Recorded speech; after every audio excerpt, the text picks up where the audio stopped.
5 battles, millions of lives at stake, the fate of the world hanging in the balance. These aren't the plot lines of a Hollywood blockbuster. This was the reality of World War II. In today's video, we're counting down the 5 battles that had the biggest impact on the outcome of the war. Each one was a turning point that altered the course of history. So let's start with the first battle on our list, the Battle of Stalingrad.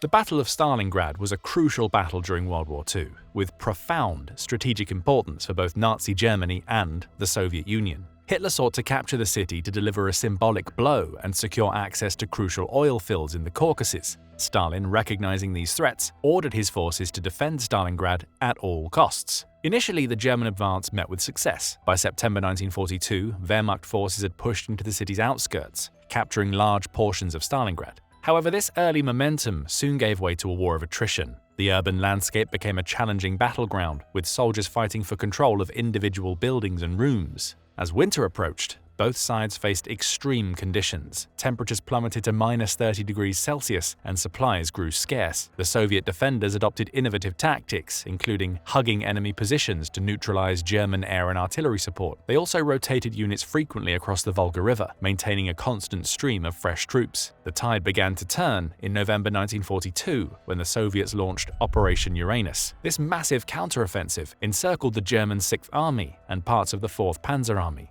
trapping about 300,000 Axis troops. Attempts to break out or resupply the pocket proved futile, largely due to Hitler's insistence that the army hold its position. Weather and logistics played a crucial role in the battle's outcome. The harsh Russian winter weakened the German strength and complicated supply efforts. Meanwhile, Soviet forces, better accustomed to the conditions and with shorter supply lines, gradually tightened their grip on the city. As 1943 dawned, the situation for the encircled German forces grew desperate. Starvation and disease ravaged their ranks. On January 31st, Field Marshal Friedrich Paulus surrendered, defying Hitler's orders to fight to the last man. The remaining German forces capitulated on February 2nd, marking the end of the Battle of Stalingrad. The Soviet victory at Stalingrad proved a decisive turning point on the Eastern Front. It shattered the myth of German invincibility and marked the beginning of a series of successful Soviet counteroffensives. The Red Army had demonstrated its ability to not only resist but also defeat the Wehrmacht on a massive scale, altering the course of World War II on the Eastern Front. The Battle for Midway. The Battle of Midway in June 1942 marks a pivotal moment in World War II's Pacific theater. Following the devastating attack on Pearl Harbor, the US Navy faced a formidable challenge as Japanese forces set their sights on Midway Island. Admiral Isoroku Yamamoto's plan, aimed to eliminate American naval power in the Pacific, centered around 4 powerful aircraft carriers: Akagi, Kaga, Hiryu, and Soryu. However, the US Navy had a crucial advantage. Codebreakers had decrypted Japanese communications, providing vital intelligence about the planned attack. This information allowed the Americans to prepare an effective counter-strategy. The hastily repaired USS Yorktown joined the fight, its presence proving decisive in the coming engagement. On June 4th, US forces launched coordinated air attacks against the Japanese fleet. In a remarkable 6-minute span, American dive bombers struck 3 Japanese carriers, the Akagi, Kaga, and Soryu. These precision strikes dealt a crippling blow to Japan's naval capabilities, destroying ships, aircraft, and also hundreds of experienced pilots. The loss of skilled aviators had far-reaching consequences for Japan. As the war progressed, they struggled to replace the expertise lost at Midway, diminishing their effectiveness in the subsequent naval battles. The Battle for Midway demonstrated the central role of aircraft carriers in naval warfare,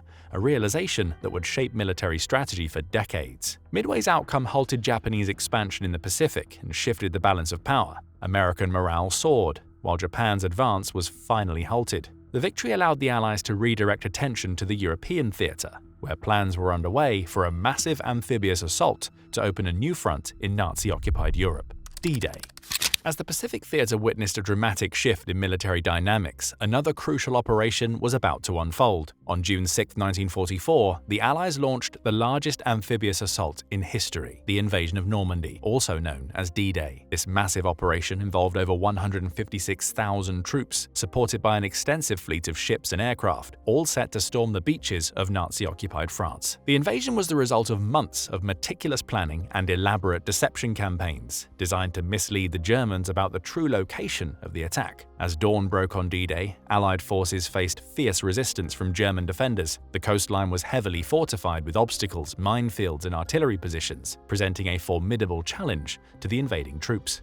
The fighting was particularly intense at Omaha Beach, where American forces encountered well-positioned defenses and sustained heavy losses. Despite significant losses, they eventually managed to secure a foothold on the beach. The invasion's success depended on more than just the beach landings. Airborne operations played a crucial role, with paratroopers from the 82nd and 101st Airbornes dropping behind enemy lines to secure key positions and disrupt German communications. As the day progressed, Allied forces slowly established beachheads and began to push inland. The German defenders, caught off guard by the invasion's timing and location, struggled to mount an effective counterattack. The operation's timing proved critical to its success. A last-minute decision by Supreme Allied Commander Dwight D. Eisenhower, based on a brief improvement in weather forecasts, set the invasion in motion on June 6th instead of the originally planned June 5th. This choice, made on the advice of Group Captain James Stagg, Eisenhower's chief meteorologist, contributed significantly to catching the Germans unprepared. As Allied forces secured their positions in Normandy, they prepared for a breakout that would lead to the liberation of Paris and Europe. The D-Day invasion had created a crucial second front against Nazi Germany, forcing Hitler to divide his forces and accelerating the collapse of the Third Reich.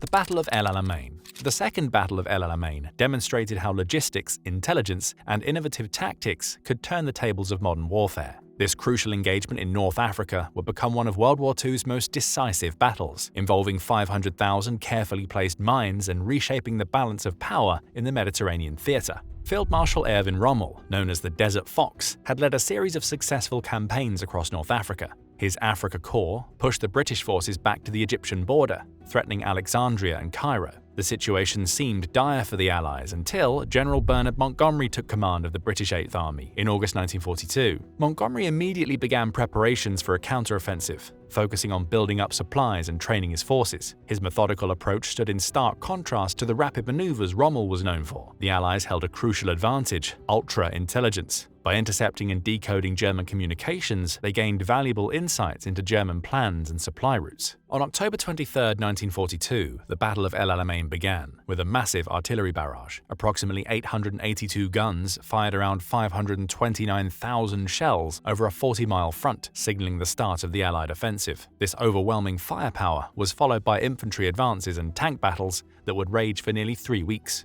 Both sides faced significant logistical challenges in the harsh desert environment. The German forces were particularly hampered by severe supply shortages, which severely limited their ability to maneuver and counterattack. Allied air superiority played a crucial role in the battle's outcome, disrupting German supply lines and providing vital support to ground forces. As the battle progressed, the British forces slowly but steadily broke through the German defenses. Rommel, recognizing the inevitability of the defeat, began a strategic retreat to preserve his remaining forces. The Allies pushed, but were unable to completely destroy the retreating German army. The Allied victory at El Alamein marked a turning point in the North African campaign. It ended the German threat to Egypt and the Suez Canal, and demonstrated the effectiveness of carefully planned, well-supplied operations over rapid, improvised maneuvers. This battle showcased the importance of combined arms warfare and the integration of air power with ground forces in modern combat. Winston Churchill famously described the battle as the end of the beginning, recognizing its significance in shifting the momentum of the war. El Alamein proved that the German army could be defeated through superior planning, logistics, and intelligence,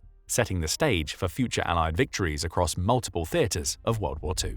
The Battle of the Bulge. On December 16, 1944, the serene winter landscape of the Ardennes erupted into chaos as Hitler launched his final offensive. The Battle of the Bulge, as it became known, would prove to be one of the most brutal and final battles of World War II. Hitler's plan for this operation was to capture the port of Antwerp, aiming to disrupt Allied supply lines and potentially force a negotiated peace. The German offensive began under the cover of bad weather, which initially hindered Allied air support and allowed German forces to advance rapidly. The initial German push caught the Allies off guard, creating confusion along the front. As German forces pressed forward, they soon encircled the town of Bastogne. The American 101st Airborne was given the critical task of defending the town, but soon found themselves encircled and heavily outnumbered by German forces. Despite repeated demands for their surrender, they held the town. Their steadfast determination was famously captured in General Anthony McAuliffe's reply to the German surrender ultimatum: "Nuts!"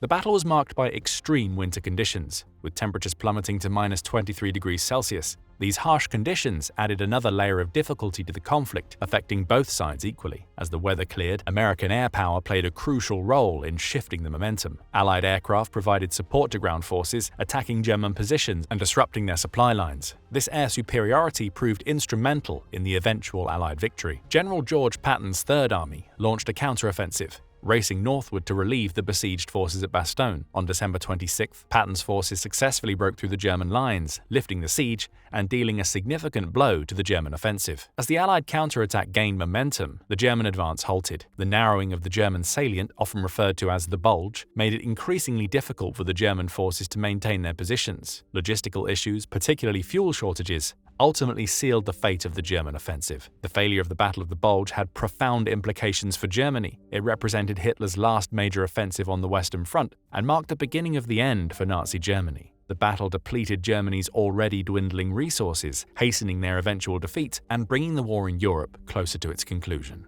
And that's it. Thank you for watching. We hope you found this video informative. If you enjoyed learning about today's topic, make sure to check out our other World War II videos. Don't forget to like the video and subscribe to our channel, and hit the notification bell to stay updated on more World War II content. And we'll see you in the next one.